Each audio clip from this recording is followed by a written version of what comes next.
Also marked on her notes for me that she feels she's beginning to get the hang of it now.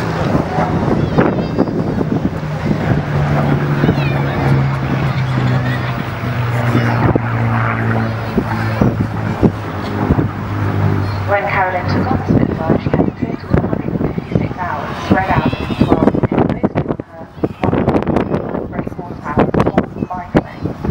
which compared to the Spitfire's 1,800 horsepower was a considerable increase.